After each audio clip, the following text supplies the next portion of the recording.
All right, appreciate you, Jahmal, man. Jahmal Harvey coming through, bro. I appreciate you doing this interview, man. It No mean a lot, problem. bro. All right, so man, just tell me, man, we in your gym, bro. Tell me about like how you got started in the boxing and like how'd you get your start, man? Man, I got started in the boxing. I was about 12, going on 13. I was playing football for Oxon Hill Roadrunners, and my coach, Daryl Davis, who was my boxing coach, he was my football coach at the time. In the off season, he was telling kids from the football team to come up to the gym. He had started his own gym, and he wanted us to just stay in shape all year round. So when Little League come back around, we'd be still in shape. We just wouldn't be just sitting. So that's how I initially started. I would go train boxing in the off season, and then it got to a point where I realized I was good, and I did football and boxing at the same time. I leave football practice, go to boxing practice, and then I eventually end up sticking with boxing. I just felt like I had more to. I could succeed and go further with the boxing. Going into high school, I was short, probably about 5 foot, 85 pounds. In boxing, I was winning nationals and stuff. It was more of an even playing field. You was doing football at first, so like when did you like start to make that like realization as to like, oh, I probably can do this boxing thing full time and start kind of veered away from football? Um, I would say going into ninth grade, going into high school, really. Uh, my first year boxing, it was just like I would win some, I would lose some. I think I had lost like 3 fights my first year boxing. I didn't go to no nationals. I was winning I was losing the local tournaments, but then by my second year, I took off. I just started winning. I was winning local events, regional events, national events, and I realized I was super good at the sport when I was training for all year round. And that's when I decided to stick with it. So like your first ever fight, like talk about like that, like how were you like nervous? Like how was it like preparing for your first ever fight? I was nervous for sure. I mean, I was excited first to fight, but then when you get there, you put your stuff on, you about to get on, and you nervous. But then like once the bell sounded, I don't know, I think I just like blacked out. Like, I just went to fight mode, and it was fun. I wasn't nervous doing like actually, and I wasn't scared or like hesitant. I was just in there on go mode. What was like? Oh, my bad. What was the outcome of that fight? The outcome of that fight, I lost my first fight. So, but me, I'm a super competitive person. I never forget. Once I lost my first fight, I had told my coach and my dad, I'm like, dang, now I said, now I gotta see it through. I gotta stick to it. I at least gotta I can't go out with a losing record. I gotta go get a winning record now. And then ever since then, my second fight, I won. And then I think I lost.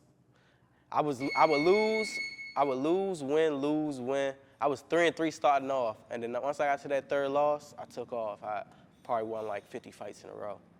So like you talked about your first fight, you lost that one. Like how do you handle like losses or like setbacks in like boxing? Um, so my first fight, I feel like I really didn't care that I lost because at the time I was still thinking football. Like I really care about football. That's all I care about. Uh, That's all I really care about, but I'm competitive, so I wanted to win, but I didn't take that loss as hard. I mean, once I lost, I kind of did take it harder, though, because I didn't like losing. I realized I really wanted to win more, and it just made me want to get in the gym and work harder. Every time I lose, it's like it just bring out a different side of me. I make sure I go win my next fight. So like when I came in here, I saw you training, hitting the bag and everything. What's like a typical like training day for you? Like what do you usually do? Typical training day is just so much different variations of a training day, only because sometimes I train like in college. Past 4 years I was training the Olympic team in Colorado, so it was different. But when I'm back home, a typical training day for back home is I'm gonna say a typical training for when I'm in fight competition. So competition mode, typical day for me, I'll get up, run my miles in the morning, chill, and then like in the evening about 12, get up here with my strength and conditioning coach, Coach Lamore, do our strength and conditioning, and then come back at 6 p.m. and train with the whole team, the little kids and stuff, and do some boxing practice. Before a fight, Do you have like any like rituals or like do you have any like things that you do before every fight to get you in that mindset? Only thing I say, I listen to music sometimes. 'Cause sometimes my phone be dead. I don't know how. I be forgetting to charge it. But now, for the most part, I'm gonna listen to some music and I'm gonna pray. That's about it. What do you feel like? And you gotta eat. You gotta eat too. What do you usually eat before a fight? I eat a lot of different things. I had some pasta. I be having different things, smoothies, yeah, salad. It's depending on how I feel on the day, what I come in at weight, how big because sometimes you don't want to eat too much, you don't want to blow up because you might got to fight the next day. So when you going into a fight, are you ever like nervous? I feel like now I be more so anxious because I don't get to fight as much.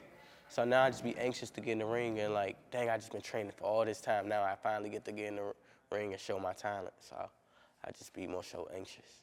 So going back to like, getting into boxing, who was some of your favorite fighters growing up? Growing up, I never really was a boxing fan. I never really watched boxing growing up. But if I had this, I would say the person I watched the most or knew the most about growing up was Floyd Mayweather. But as a kid, I never really got to watch him because he fought so late. I always went to sleep. So, but I would say Floyd, yeah, he's the biggest boxer for sure. So you talk about Floyd, like, are there any like once you got into like boxing, was there any other boxers that you like studied or like kind of took inspiration from? Yeah, I guess you could say that, yeah. And once I got into it, I started looking at different boxers and seeing how good they was. I like to watch a lot of boxers, Canelo, Terrence Crawford, Earl Spence, Lomachenko. Like, it's a couple pros I love watching. You ever get to like meet any of these boxers, like any professional boxers that you might have like? Yeah, I met a couple of, I met a lot of professional boxers in my time. A lot of big stars, Triple G. I met him at the Olympics. Terrence Crawford, Earl, a lot of, yeah. What was that like meeting them? It was regular. Really, everybody really just be human. It's just good to chop it up. They might give you some words of wisdom or just tell you something inspirational, like just keep working, like you're gonna get there. So, you being from like the DMV area, you got like Sugar Ray, Keith Holmes, DeMarcus Corley. Like, talk a little bit about continuing that legacy, like DMV fighters. Continuing in the legacy, like I said, I wasn't the biggest boxing fan, but I'm definitely gonna put on for the city. I definitely love to put on for the city, and I definitely keep up with all the boxers in the city. You got Lamar Roach doing his thing right now, Swift trying to make his comeback. Got a lot of great pros in this area, so it ain't even really too much about me trying to put on for the city. We got the Gary Russells. It's just a lot in the DMV, so it's definitely always going to be on the map when it comes to boxing. You won gold at the IBA, World Championship in 2021. What was that like, because that's, at that point, you competing against, like, people worldwide. Like, how was that? Man, that was sensational. Like, first time on the elite stage, I'm fighting people that I just watched in the Olympics. Literally, a couple months later, I just watched them. So it was just surreal. Like, man, I'm on the level that they was. I could have ended up fighting them in that past Olympics if I was old enough. But it was surreal. I beat a world champion. I just got so much camaraderie from everybody. Congratulations, everybody. Just supported. It felt good to get that first little glimpse of like appreciation of my skills. So with that, event being in Serbia, what was it like, going all the way across the world, competing overseas, in a foreign land and everything? That was, I had already competed before when I was a youth. I was on the youth team for the USA team, but my first time, I remember going across overseas. I enjoyed it. I got to get away from home. I was on my own. That's when you really grow up, become a man. You learn. It's like you learn different things, and I had to learn how to separate different things and grow up. As far as like I'm going to Colorado, I'm going overseas. I can't be using slang words, or I got to talk proper so people understand me and stuff like that. And it was a lot. It helped me grow up and become more mature, things like that. So then, fast forward 2023, you got gold at the Pan American Games. What was at that point? Did it feel like, everything was like coming together for you? Like you kind of was getting that notoriety and the respect that felt like you deserved and earned? Yeah, it's an up and down thing. When I won Worlds, people was really shocked. Nobody expected me to go out there and do that, being so young and fighting all these ex-Olympians. So it was more so a shock thing when people. But then after Worlds, dealt with some losses. So then people was back on the, oh yeah, he not good enough, it was a fluke. So it was just really something to prove at Worlds. I mean, not at Worlds, at Pan American Games. So when I won that, it was surreal too, just to shut up all the haters, because I had lost to the Brazilian twice in a row previously before that, and then to beat him at the Pan American Games when it really mattered, it was definitely time well spent for me, just getting my get back. So you talked about people kind of like doubting you after a loss. Like, how do you deal with different type of negative reaction, like doubters and haters? Like, how do you deal with that? Like, as you use it as motivation to help you in the next fight? Yeah, I definitely use it as motivation.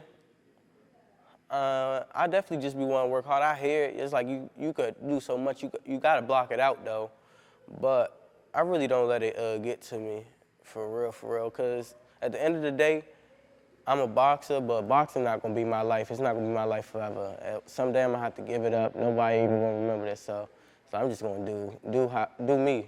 As long as I'm making myself happy, I'll be cool.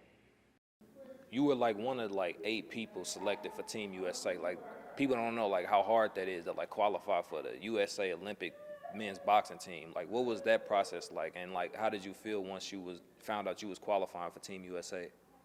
So when I first qualified in 2021, I had to go to nationals.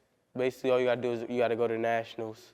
For the elite, you have to win you have to come in first and second in the regionals, and then you get to go to nationals. But it was a COVID year, so everybody got to go. So it was more people than usual. So I think I fought 5, 6 times in nationals and beat the top amateurs in the U.S., and I was able to get on the team.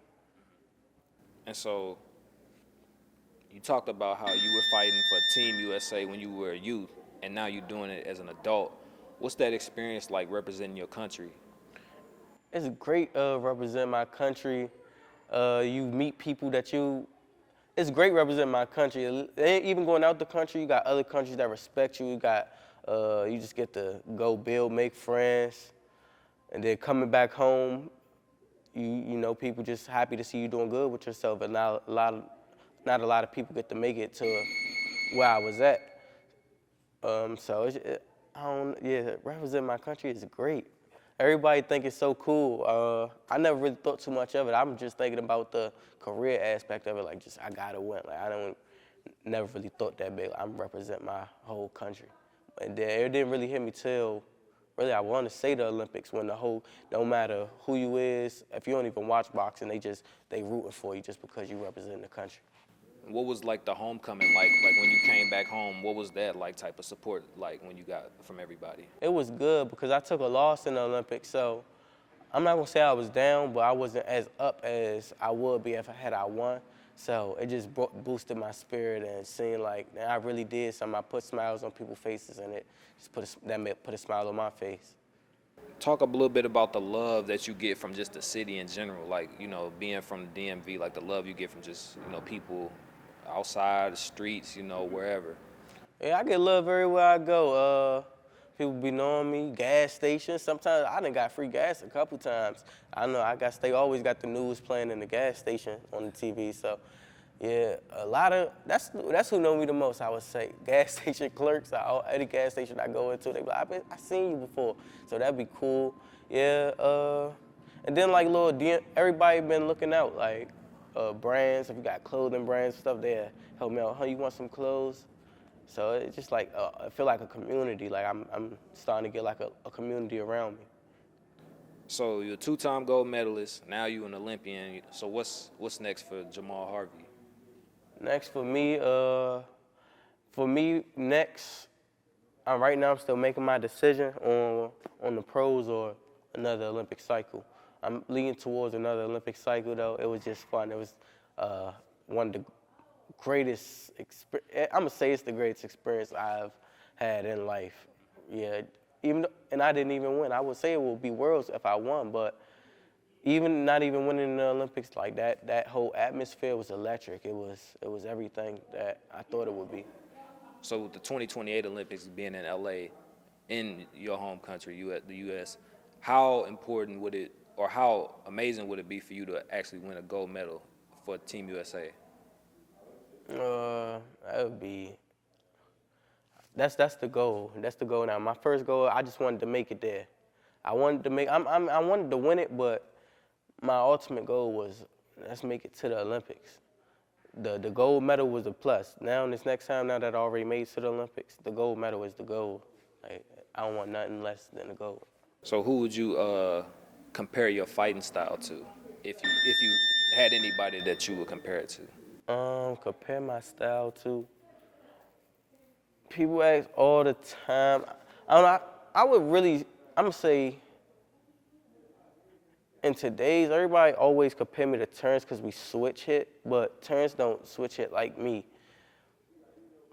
If I'm really being honest, it's only one person. They told me the old school boxer that I fight like. I watched him before and I feel like I do. His Aaron Pryor. Aaron Pryor. So you flyweight now, right? Mm-hmm. Do you ever consider like maybe going up in weight? Yeah, I'm definitely go up in weight. I'm featherweight. Featherweight, yeah, I'm sorry, Yeah. I said flyweight. I definitely, if I go on pro, I probably start 130, 126 and move up that way. My size, my stature, I should be able to move up a couple weights, at least to 47. What do you feel like makes you different from any other fighter in your division? Mindset. Like, I don't be scared to get in there with nobody. You put me in there, like, when it's time to spar, I spar anybody. Like, I just got the mindset that I'm gonna go compete and do whatever it takes to win. I take a ugly win over a pretty loss any day. What's the process? We talked about making weight and everything. What's the process of like doing that? Because you got to have a strict type of discipline to make weight for a fight. How is that? Oh, that's the mental. That's one of the toughest parts. Something you gotta get used to. Know your body. Listen to your body. Cause I was vegetarian, and it messed me up. I wasn't doing it right. I wasn't getting the right foods that I needed, that I thought I needed. I was going carb heavy instead of getting my right protein. And so it's just a lot. It's a lot that go into the cutting weight part. So when I came in, I saw you with your coaching staff, different people in here training. Talk about the importance of like your coaching staff and like what they meant to you like in your career.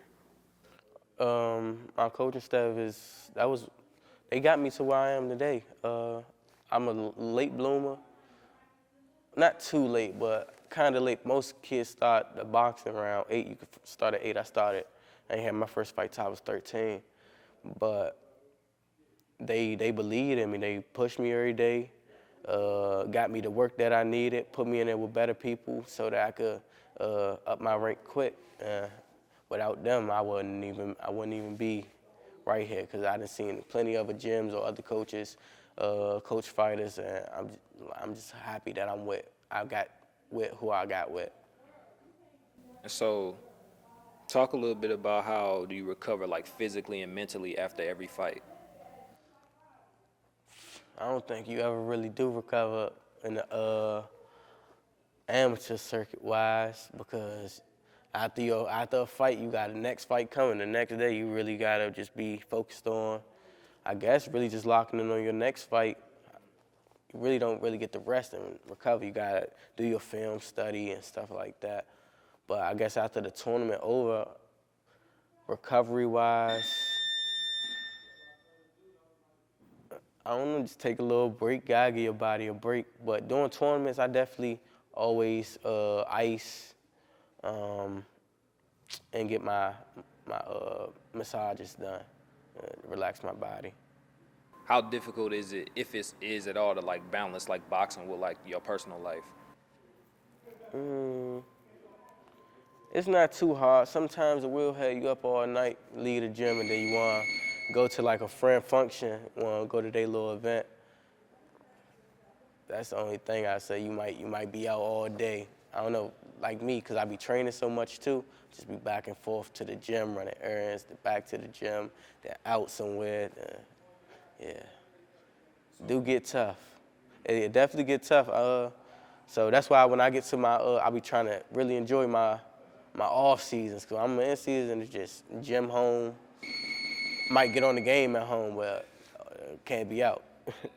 And like a lot of people don't, realize like how much discipline it takes to be a great fighter like yourself. Like, what would you say to people who are like just starting boxing? Like, if you had any like tips or advice for them?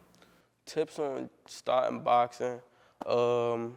Focus on the fundamentals first. Just you got. It might be boring if doing. It's repetition. Repetition going. That's what's gonna make you sharper. Once you get it instilled in your mind, you're gonna do it naturally. And then you can't be scared to. Don't be scared to get in there with nobody better than you. You can't be scared to take a beating. You just gotta learn from it, get better. Yeah, don't get discouraged by losses and just stay dedicated. Work on your craft every day. Every day you can get better. What do you think personally is the most important quality for a boxer to have?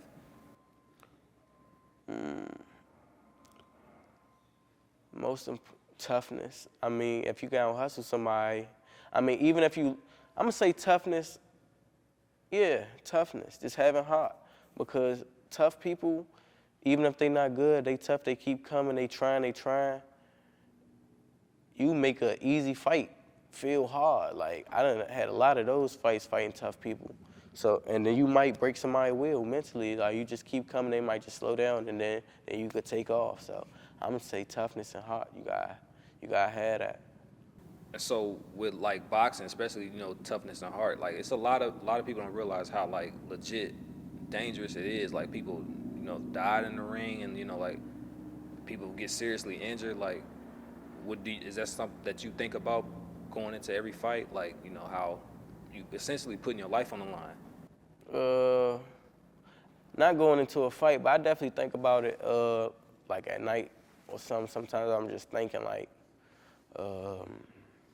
I can't do this forever. I gotta make sure I do everything I can to take as least amount of punches as possible, stay healthy, and I can retire and leave the sport walking on my own 2 feet.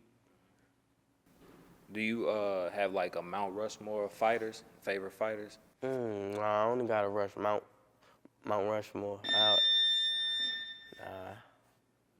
If I had to pick a Mount Rushmore, I wouldn't even know who to pick, because I don't be messing with the old school fighters. I mean, not that I don't mess with them, I just never watched them. I never was a boxing fan, so.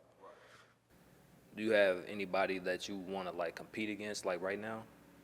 Anybody I want to compete against?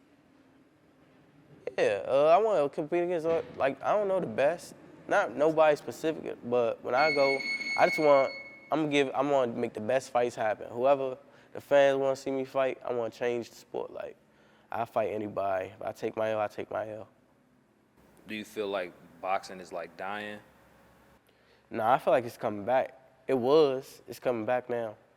It's definitely, I'm seeing a change. People starting to fight. I just think they got to change. People are starting to fight, but I think they just got to change, like, I don't know, the ranking system, the mandatory. That stuff be confused. I'm still not even all the way. Like I said, I don't be understanding how you be a mandatory and not get a fight for like Benavidez and stuff. Even though I love Canelo, but Canelo just fight the man. Like. So outside of like boxing, like what do you like do like in your personal life, like things like for fun and stuff? Sports. I'm an active person. I be doing everything: bowling, basketball, top golf. I be wanting to play football, but people don't be trying to play that. Friends don't want to get hurt. They got work in the morning. Play the game. Yeah, like that. I be going to the studio with my friend. He raps, so I be there a lot now. I be trying to support. So what kind of like legacy? I know you said you didn't want to do this forever, but like, how do you want people to remember you?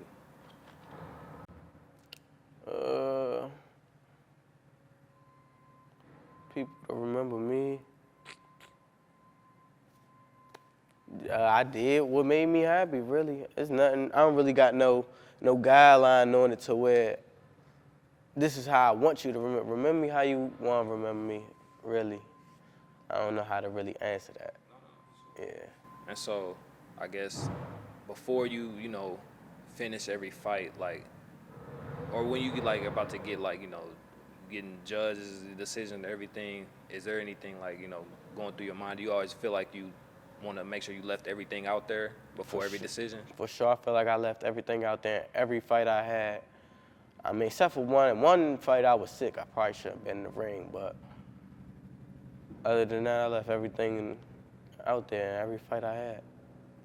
Lastly, man, is there anything you want to say to like your supporters, fans, everybody that's been, you know, rooting for you, you know, since? I see all the support. I love y'all. Just keep watching my journey. We're gonna keep doing great things and keep building, keep growing. All right, for sure, man. Jahmal Harvey, bro, appreciate you, man. No problem. Thanks for having me.